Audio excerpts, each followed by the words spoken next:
बिस्मिल्लाहिर्रहमानिर्रहीम अस्सलाम वालेकुम वरहमतुल्लाहि वबरकातुहू। जी तो व्यूअर, उम्मीद करता हूँ आप सब खैरियत से होंगे, ठीक ठाक होंगे।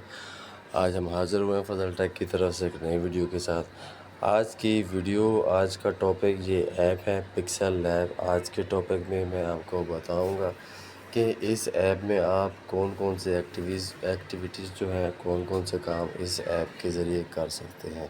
जी तो ऐप को ओपन कर लेते हैं।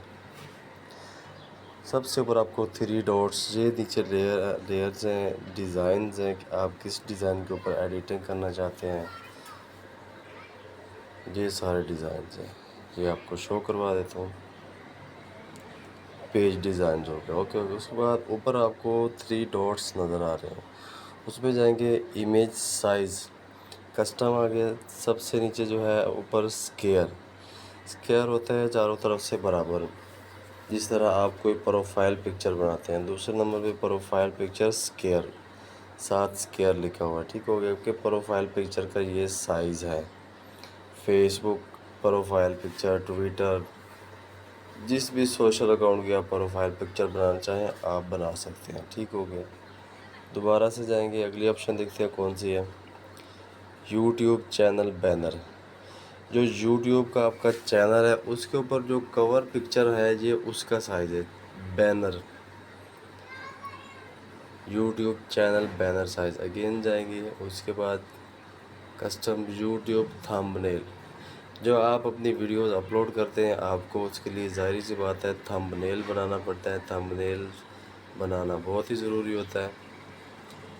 तो ये ऑप्शन थी यूट्यूब थंबनेल्स की। नीचे फेसबुक कवर आर्ट है कि जो आपकी फेसबुक है उसकी जो कवर प्रोफाइल है ये उसका साइज़ है। अगेन इमेज साइज़, कस्टम, उसके गूगल प्लस कवर फ़ोटो, जो आपका गूगल अकाउंट है उसमें जो कवर पिक्चर लगती है ये उसका साइज़ है। सबसे नीचे ट्विटर हेडर साइज़, जो ट्विटर का हेडर है ये उसका साइज़ है। इसके ज़रिए आप उसकी तस्वीर एडिट कर सकते हैं, बना सकते हैं। जी तो उम्मीद करता हूँ आपको ये शॉर्ट सी वीडियो अच्छी लगी होगी, पसंद आई होगी। वीडियो को लाइक कर दें, शेयर कर दें, कमेंट कर दें। तो इंशाल्लाह आपसे मुलाकात होगी नेक्स्ट वीडियो में। तब तक के लिए दुआ में याद रखिएगा। अल्लाह हाफ़िज़ व नासिर।